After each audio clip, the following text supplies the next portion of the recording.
Pat Miller, our running mate.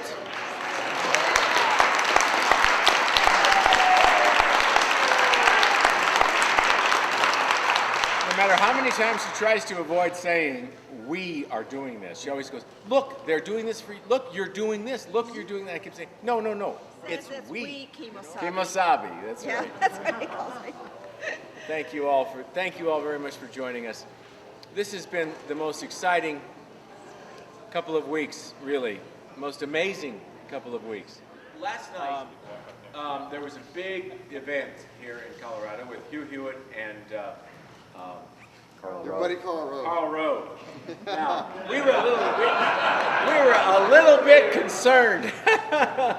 We were a tiny bit concerned about what was going to happen at that event, because, as you may know, neither one of those two guys have been extremely excited about my race, and so I just didn't want them to say anything bad. You know, that it's okay, just shut up, don't say a word, it's all right. And so today I'm on the radio doing a radio show, Mike Boyle's show, the restaurant show, and he says, I was at the event last night, this big event in Douglas County with Carl Rove and Hugh Hewitt. And I said, oh, really? Isn't that interesting? And he goes, gosh, you wouldn't believe. He said, Mike Coffman got up and said the most wonderful things about you. And it was in response to a question from Hugh Hewitt, like, hey, what do you think about this Tancredo thing? And I'm going to ask you to come up here and say what you said. This is Mike Coffman. Live.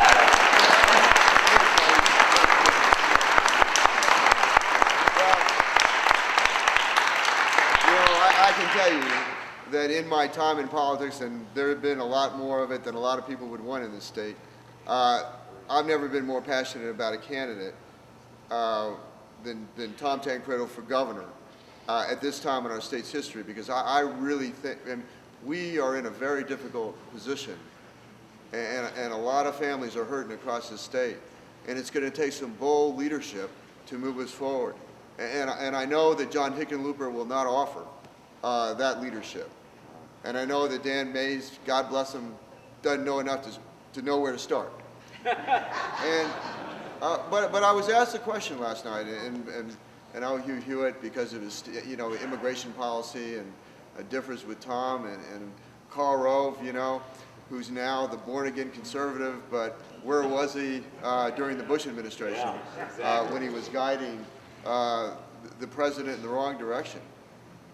But I was asked the question. He goes, well, what do you think about Tom Tancredo? And I said, in 2005, 2006, when the Republican Party, the Republican establishment in Washington, D.C. really went south on the conservative values that they campaigned on, that they abandoned. That there was one member of Congress that did not, a Republican, that wouldn't stand with them, but stood for principles and stood for the conservative principles that I think that Colorado and this country so desperately need.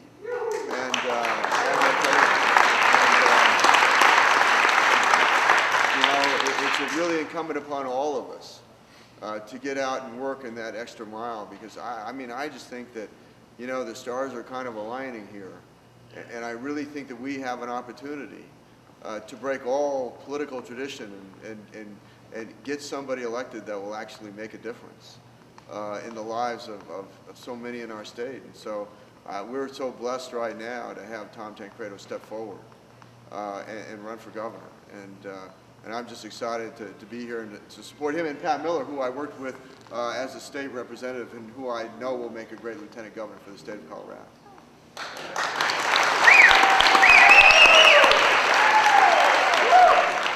I have something I just want to read to you. I mean, it's not going to be all of this, don't worry.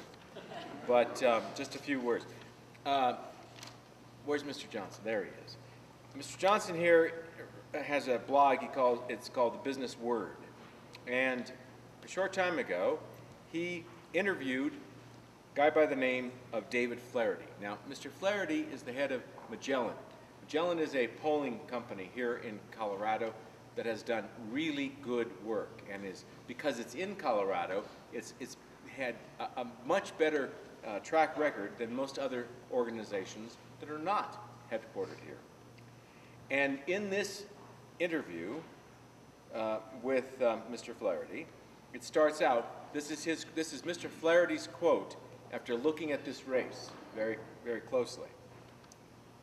Tom Tancredo will become Colorado's next governor.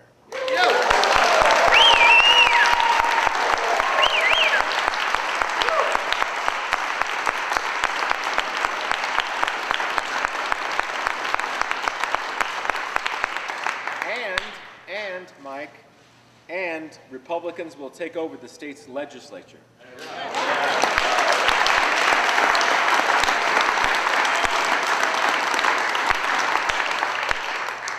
Now, he goes on to say something very important for us this evening, okay? Very important.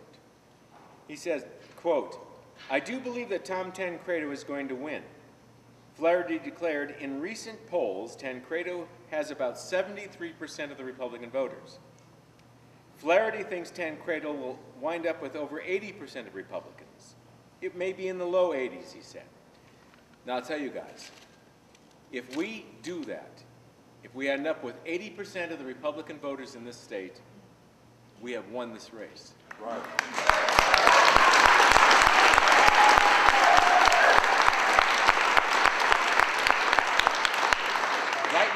Right now, Pat and I are beating Hickenlooper by 10 points in the unaffiliated. 10 points ahead in unaffiliated. We have about between 8 and 11%, we keep getting different reports, between 8 and 11% of the Democrats voting for us. So it's the Republican vote. That's why it is so crucial that you do everything you can because it's just getting the Republicans to say, oh, okay, I understand, I can vote for somebody other than a Republican and still be okay. You know, the world will not end, and as a matter of fact, it'll be a better place for all of us. So good, because I kept thinking, you know what? All of these problems, all these things that are bugging me, you know, and I think, how do I deal with that and that and that and that? In a way, all of them are they're not problems. They are opportunities. We can use these things. We can use the deficit.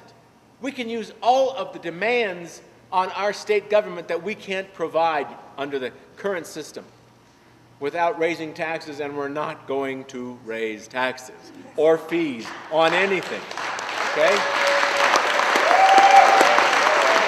But now, I make that promise to you, and you see, then it immediately sets up a whole bunch of challenges, right?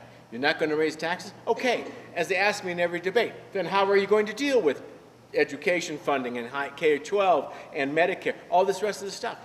Well, we've got, if you think of it, it all turns into an opportunity. The opportunity is this, that we have a chance for the first time in certainly my recollection, to actually shrink the size of government. This is not wonderful? This is a great opportunity. That is the first thing every liberal looks for. Anytime you say, we're having a problem, higher ed needs money, K-12 needs money, you go, well, gee, where are we going to get it? Right? Well, there's no place else to go, gang. There's no place else. We have taken money from every cash fund, from all the federal funds. There's nowhere else to go. Right. Exactly. Good, because you know what it'll do? It will force us to do things we never, ever would have been able to do before. And I can't wait.